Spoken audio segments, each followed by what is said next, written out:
Sabi niya na, okay, ano nangyari, hindi ko naiintindihan, tsaka hindi ko rin nauunawaan. Nung nandun kami sa ospital, itutuloy ko lang kwento na yun, hindi kami pinalayas. Ganito po yung nangyari. Kasi parang ang pangit po yung pinalayas ka, wala kang pambayad.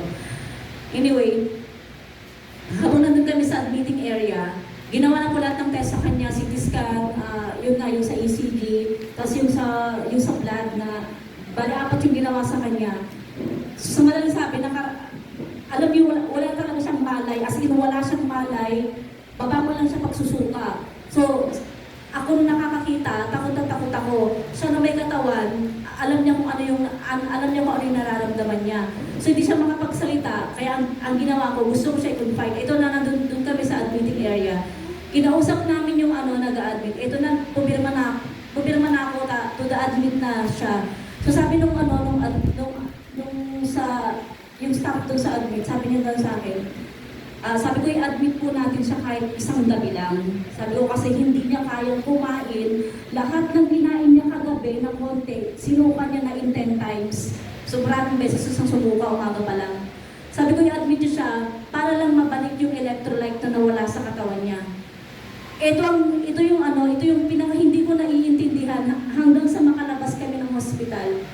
Sabi nung sa admitting, sabi niya ganyan, what if, sabi niya, pumunta po kayo sa ibang hospital, tinuro niya yung, parang nagturo siya ng tatlong private din na hospital. Sabi ko, bakit mo ko pinagtutulakan sa tatlong hospital na private din? Private din naman kayo. Sabi niya, kailangan ko ng isang tao na magsusolder ng magiging bill nyo. Sabi gano'n, bakit ko pa kailangan magbigay ng isa pang tao na magsusolder ng bill ko? Kaharap muna ako. Sabi ko, ako ang magbabayad. Sabi ko, gusto mo ba ng down payment? Sabi niya, hindi ko kami tumatanggap ng down payment. Sabi ko, kasi usually doon sa DDS, 28,000 down payment na ganyan bago i-admit. Akala ko ganun din doon. So doon pala, iba yung patakaran nila. Wala silang down payment pero ibibigay mo na agad yung card mo ng PhilHealth. Sabi ko, magbibigay na ako ng initial payment para nang sa ganun, ma-admit lang yung asawa ko, awang-awa na ako. Sabi ko, wala nang laman ang katawan niya, iniiyakan ko na siya. Kung hindi ako nagkakamali, 12 beses ako nagmakaawang i-admit siya. Hindi ko alam bakit ayaw siya i-admit. Hanggang sa umupo ako sa isang sulok, nakasalampak ako, umiiyak ako kay Lord. Sabi ko, Lord, ano to? Sabi ko, kukunin mo na ba siya kaya ayaw mo siya ipa-admit? Kasi masasayang yung pera namin. Umiiyak ako, sabi ko, Lord, ano ba to? Ano itong pinapakita mo? Ako yung mahina, pero yung malakas, kinabukasan, wala nang malay. Kaya hindi, totoo yung sinasabi ko, uncertain talaga yung life. Kasi kagabi pala, gabi kumain siya ng marami. Tapos kinabukasan, hindi na siya wala po siyang maintenance kahit sa high blood, kahit malakas po siya. As in, papatignan ko siya. Siya yung normal, ako yung abnormal, mataas sugar ko, mataas cholesterol ko, puso ko, enlargement. Ako dapat, sabi ko, Lord, ako dapat itong mauuna Kasi, 2018 pa may maintenance na ako, pero bakit siya wala siyang maintenance, pero bigla siyang ganyan, tapos ang BP niya 120/80 lang, naka-maintain siyang ganon. Sabi ko, bakit ayaw niya ako i-admit? Ba't ayaw i-admit yung asawa ko? Papatayin mo na ba siya ngayon? Sabi ko, kung papatayin mo siya, magpakita ka ng sinyales. Habang andoon kami, kausap ko yung elder ng dati naming simbahan din, sinamahan niya kami. Sabi niya sa akin, may reveal si Lord. Sabi niya, meron siyang gustong ipakita sa'yo. Umupo na lang muna tayo. 4 oras kami nandun na nakikipag-usap ako na i-admit siya kahit isang gabi lang. Sabi ko, isang gabi lang talaga. Magkano ba isang gabi? 100,000 ba? 1 million? Sabi ko, kung gano'n talaga kamahal, aalis na lang kami. Pero kung mga 20,000 lang i-admit yung asawa ko, maawa kayo. Nagmakaawa ako, hanggang sa nahimasmasan ako. Ayaw niya talaga, sabi niya ganyan, kailangan ko po ng isang tao na makakausap, na magsusolder ng bill nyo. Kaya tinapat ko siya, magkano ba ang aabutin ng isang gabi dito? 1 night lang naman ang overnight dyan sa nakalagay sa nyo. Magkano ba ang doktor? 1 million ba? Sabi ko, hindi naman po sa ganun. O kung ganun i-admit nyo siya kahit 20,000. Sabi ko, sa kanya okay lang, basta magkaroon lang siya ng lakas kasi wala na talaga siyang mali, totally wala na, nakahiga na lang siya, hindi na siya makatayo. Tapos sabi ng elder na kasama ko, sabi niya, mag-relax ka muna, huminga ako ng malalim, mag-solo lang ako.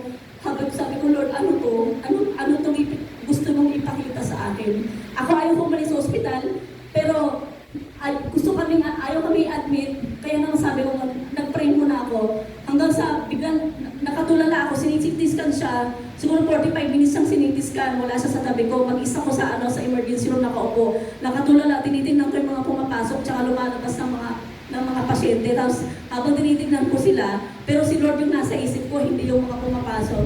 Sabi ko, Lord, bigyan mo po ako ng mag-usap ka po sa akin kahit ngayon lang. Maya-maya sabi may nangusap sa akin, sabi niya, ilabas mo asawa mo, wala siyang sakit.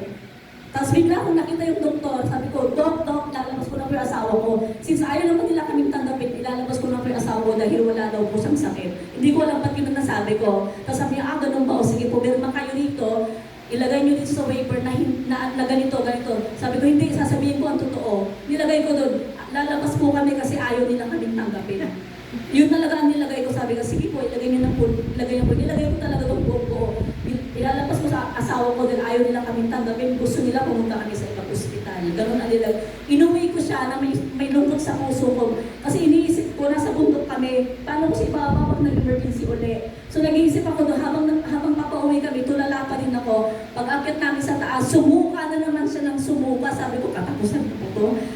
Ganun na lang palagi kong sinasabi. Yung pala, kaya pala, to make the long story short, ayan, to make the story short long, ayan, ang haba na kasi. Wala po talaga siyang sakit. Lumabas po ang lahat ng mga result na kahapon. Negative, glory to God, palakpakan natin ang Diyos. So yun lang po, ang nangyari lang po sa kanya is reminder na bawat araw, hindi natin alam kung ano yung mangyayari. So dapat nakatalaga lang talaga tayo kay Lord. Siya lang yung ating magiging priority, hindi yung mga buhay. Kasi iniisip ko, meron kaming lupa. Oo, meron. Pero madadala pa namin yun kung kinabukasan bangkay na kami. So wala po talagang paguluhan lahat ng mga pinagpapagulan natin dito sa lupa, not unless ilalaan natin ito sa Diyos na may kabuluhan. Amen? Amen. Glory to God po sa Diyos lahat ang patuloy. Hallelujah.